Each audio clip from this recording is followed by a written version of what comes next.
Bienvenue au magazine Camelot Health. Octobre rose est une affaire de tous. Le cancer de sein est une affaire de tous. Je suis juste quelqu'un qui se bat pour la vie, je ne demande qu'à vivre. Certains sont juste tristes pour une simple histoire. Ils ont peut-être pas compris qu'il y a bien plus grave, comme une maladie, comme une maladie. Je ne demande qu'à vivre.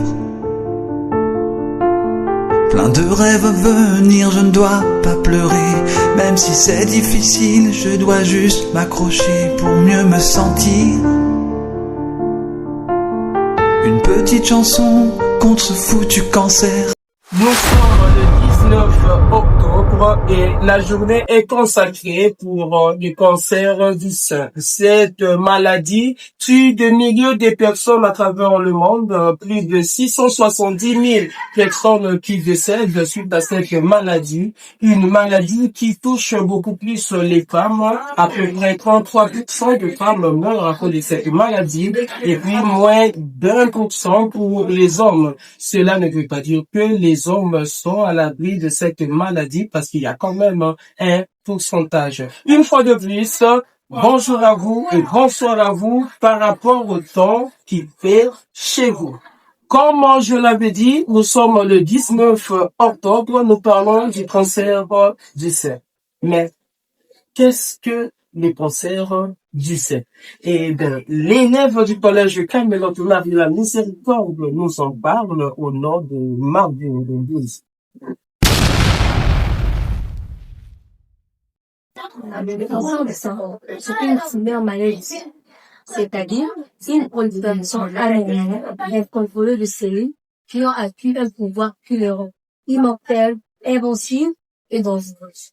À la fin, le cancer du sein va affecter la qualité de vie et le pronostic vital de la personne qui en est porteuse à l'absence de traitement efficace. À travers cette expression de Marvin Gundouzi, élève du collège Camelot Marie la Miséricorde, je vous rappelle que c'est une élève de la première année scientifique qui nous a défini un peu ce qu'était le cancer du sein. Et par ces dires, nous comprenons carrément que cette maladie est vraiment dangereuse, très nuisible pour la vie humaine. Mais ce n'est pas tout. Mais il est très important, étant de vivants, que nous sachions un peu qui peut contracter cette maladie ou encore facilement la contracter. Pour cela, c'est l'élève Bontika qui va nous révéler ce que nous voulons savoir. Les femmes sont les personnes les plus atteintes du cancer du sein, puisque les femmes sont les personnes les plus à risque de développer un cancer du sein. Cependant, les cancers du sein peuvent toucher aussi les hommes. Tout le monde est concerné. Eh ben, nous venons là de suivre l'élève Bontita, l'élève du collège Camelot, qui est maintenant en deuxième année sciences, et il nous a parlé du cancer de sein, si ça pouvait toucher qui. Nous aimons nos mamans, nous ne voulons pas les quitter, ou encore qu'elles nous quittent assez tôt, et il nous a dit que ce sont malheureusement elles qui en subissent beaucoup plus les conséquences. Et sachez que nous pouvons un peu modifier ou encore changer la réalité, mais jamais l'arrêter. Est-ce que nous voulons faire connaître à tout le monde que nous pouvons changer la réalité? Raison pour laquelle ces apprenants sont en train de vous rappeler à l'ordre plutôt, pour que nous puissions changer la réalité vu que nous ne pouvons pas l'arrêter. Mais nous devons aussi connaître d'autres choses. Maintenant là, nous allons suivre avec l'élève Kalemba, élève de la 4e année sciences, notre finaliste, la finaliste du collège Camelot Marie la Miséricorde, qui va nous parler des facteurs et des risques du cancer. Certains facteurs sont associés au risque de diabète. Il peut s'agir de l'âge précoce de survenue des premières règles, la ménopause tardive après 55 ans, la première grossesse tardive après 30 ans, l'alcool, le tabagisme, l'absence d'enfantement, l'absence d'allaitement maternel, les antécédents personnels du cancer du sein ou de l'ovaire, les antécédents familiaux du cancer du sein ou d'autres cancers, la contraception hormonale, certaines mutations génétiques et l'exposition aux radiations ionissantes. Cette explication chirurgicale de notre élève Kalemba, élève de la 4e année scientifique, nous aimerons maintenant, grâce à Quintadissa, comprendre comment se manifeste.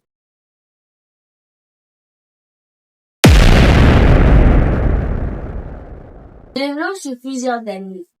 Les symptômes peuvent être absents, surtout au premier stade.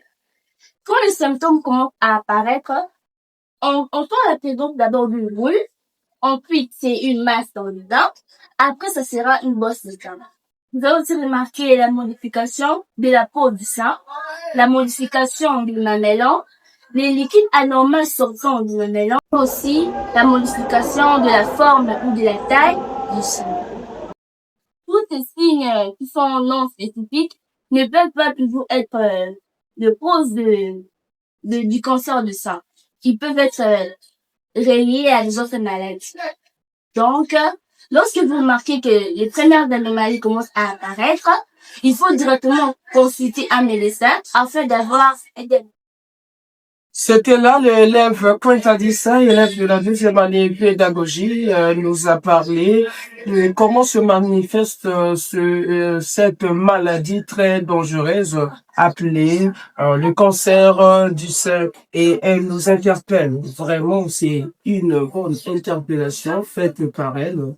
Bon, elle nous interpelle de faire toujours attention aux symptômes, évitant un peu l'automéditation. Maintenant, quelles complications cela peut engendrer au cas où vous n'avez pas pu diagnostiquer ces symptômes à temps, ou encore, bon, au lieu de trop parler, laissons un peu ceux-là qui sont vraiment dans le bain nous l'expliquer. Maintenant, c'est l'élève Zenga, toujours élève de la 2e année humanité pédagogique, qui va nous parler de ces complications-là dues au cancer du sein au cas où vous n'auriez pas diagnostiqué ces symptômes.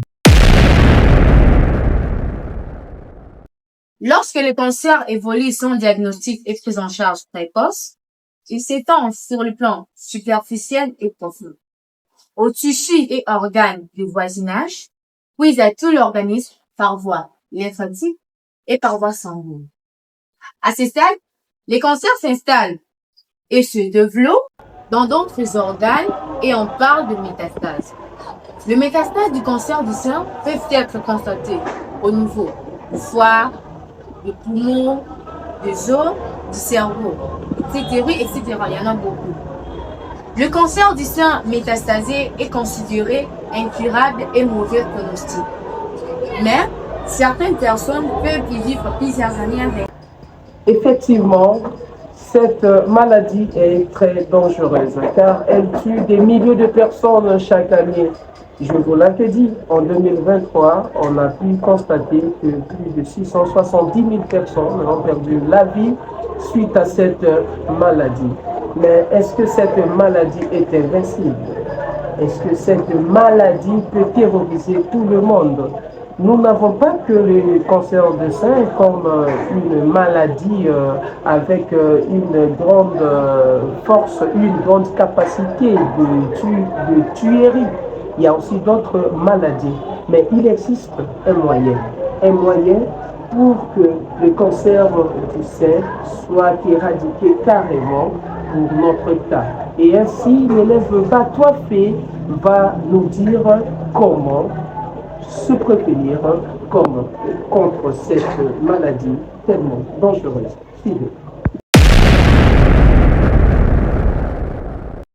Généralement, les cancers évoluent sur plusieurs mois ou plusieurs années, du stade localisé au stade avancé et généralisé. Quand le cancer est détecté pendant qu'il est encore au stade local, il est possible d'agir efficacement. C'est là que se situe toute l'importance du dépistage. Le dépistage est fait par la personne elle-même ou un professionnel de santé. Dépistage par la personne elle-même au moyen de l'autopalpation des seins. La femme pourra faire l'autopalpation des seins tous les mois, idéalement 2 à 3 jours après la fin de menstruation. Pour y procéder, il peut se mettre debout avec une main, voilà. Il peut se mettre debout avec une main levée ou sur la nuque. La main libre palpant le sang du côté opposé. Et diviser virtuellement le sang en 4 parties centrées du mamelon et faire palper le sang cadran par cadran. Il faut presser le mamelon entre le pouce et les 3 doigts suivants et voir s'il y a un écoulement. Ceci a pour but de rechercher une ou deux boules nodules dans le sang. À la fin de la palpation des 4 cadrans, il faut presser le mamelon entre le pouce et les 3 doigts suivants et voir s'il y a un écoulement. Répétez la même chose sur les seconds sang. Lorsque la forme constante, une boule, une anomalie ou un écoulement suspect qui sort du sang, elle doit prendre contact avec un professionnel de santé habilité et qualifié. Afin de faire un examen meilleur, si nécessaire des examens complémentaires pour un diagnostic correct. Par les professionnels de santé, à travers un examen clinique de sang et éventuellement de mammographie selon la fréquence qui vous sera recommandée pour votre âge et en fonction de vos antécédents ou facteurs de risque, les professionnels de santé indiquera la conduite à tenir. Comment se prévenir du cancer du sein? Eh ben, nous l'avions sans doute suivi à travers l'élève Batouafé qui nous a donné des instructions pour se prévenir de cette maladie tellement dangereuse. Elle a parlé de l'autopalpation. Là, quand on parle de l'autopalpation, nous voyons ceux-là qui sont célibataires en train de s'autopalper pour en connaître un peu cet état-là, leur état, et, effectivement. Et les mariés peuvent, comme vous comprenez très bien. Eh ben, nous allons maintenant savoir une autre chose. Vu que nous pouvons nous prévenir de cette maladie tellement dangereuse que le cancer du sein, nous pouvons également la guérir ou encore se soigner de cette maladie afin d'éradiquer carrément la présence dangereuse de cette maladie. Et c'est l'élève Menga, élève de la 4e année sciences, qui va nous en dire un peu plus de comment cette maladie se traite. Suivez. Il existe diverses techniques pour prendre en charge le cancer du sein. Leurs indications suivent en association dépendra à des stades du cancer. Il s'agit de la chirurgie, de la chimiothérapie, de la radiothérapie, de l'hormonothérapie ainsi que des thérapies ciblées. Le succès de l'une ou l'autre technique dépendra également du stade du cancer et de la réponse au traitement. Plus le traitement est initié précocement dans l'évolution du cancer, meilleures sont les chances de rémission. Même après rémission, la surveillance continue toujours car le cancer peut revenir à tout moment. En effet, le cellule cancéreuse peut rester de nombreuses années dans l'organisme, puis à un moment favorable pour elle, se réactiver et occasionner une rechute.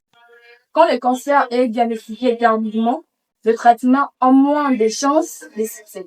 Maintenant, nous savons que le cancer du sein peut être soigné. On peut également le soigner. Donc, ce n'est pas une maladie incurable. C'est une maladie qu'on peut soigner et se sentir à nouveau en bonne santé. Mais il peut y arriver aussi que vous puissiez diagnostiquer le cancer du sein tardivement, mais que faut-il faire? Est-ce qu'il faut tout lâcher? Eh bien, moi, je vous dis que il y a possibilité que vous puissiez vivre avec ce cancer du sein sans trop craindre de l'avenir. Et c'est l'élève Katenga, élève de la 1re année pédagogie, qui nous en parle. Une fois qu'un cancer du sein est diagnostiqué, le patient ou la patiente doit être suivi d'une étude médicale. Le plus souvent, l'étude primaire de manière rigoureuse. Il faut avoir confiance en son médecin et suivre toutes les prescriptions et conseils donnés. Et surtout, ne rien essayer les enlever, comme par exemple le logement d'éducation ou l'association de médecins pour gérer en privé. Eh ben, ce n'est pas la fin du monde puisque vous continuez toujours à vivre, tout simplement.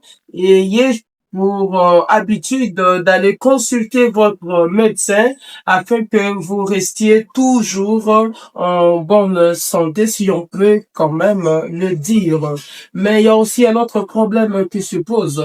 Il est vrai que ce n'est pas facile que les autres sachent que vous avez un cancer du sein. Ce n'est pas du tout facile. Et ces autres personnes-là, moi, je les appelle l'œil des autres. Et cet œil-là, comment est-ce qu'il doit être vis-à-vis de la personne souffrante de cette maladie appelée le cancer du sein. Et il y a l'élève Coco, élève de la 2e année littéraire, qui nous en parle et qui nous explique comment devrions-nous nous comporter vis-à-vis de ces personnes-là atteintes du cancer du sein. L'annonce diagnostique du cancer du sein est toujours délai. En outre, que ce soit à l'annonce du diagnostic ou lors de la prise en charge, les patients auront à passer par plusieurs étapes de traitement. Pour cela, l'entourage et l'environnement sont d'une importance capitale dans le soutien et l'accompagnement dont il aura besoin tout au long de l'exercice. Il ne faut surtout pas stigmatiser les patients car le cancer du sein n'est pas contagieux. Le cancer du sein n'est pas contagieux, ce qui veut dire que ce n'est pas important, ce n'est pas bon de laisser les personnes souffrant de cette maladie dans la solitude. La raison pour laquelle nous devons leur apporter notre aide, notre soutien, afin qu'ils se sentent toujours vivants parmi nous. Et ce n'est pas tout, nous allons chuter carrément avec ce monde de la fin qui nous sera dit par un élève très brillant qui a été désigné pour le magazine d'aujourd'hui comme un spécialiste dans ce domaine. Il s'agit de Mabidi, élève de la 3e année sciences. Entendons. Le cancer du sein continue comme elle évolue sur un long moment, le dépistage précoce permet une prise en charge très efficace tout en augmentant les chances de succès du traitement. Tout le monde va donc avoir le réflexe d'examiner sa poitrine et aussi se faire examiner périodiquement sa poitrine par un professionnel de santé afin de détecter et traiter des lésions du sang qui pourraient s'avérer cancéreuses.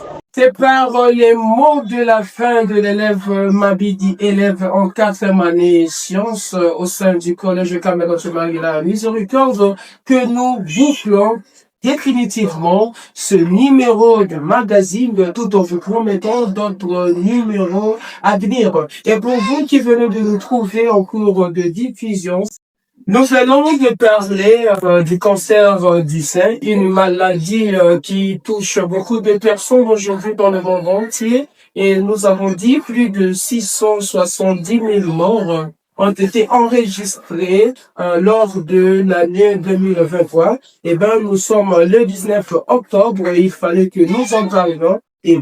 Nos élèves se sont préparés pour cela. Ils nous avaient dit à les suivre.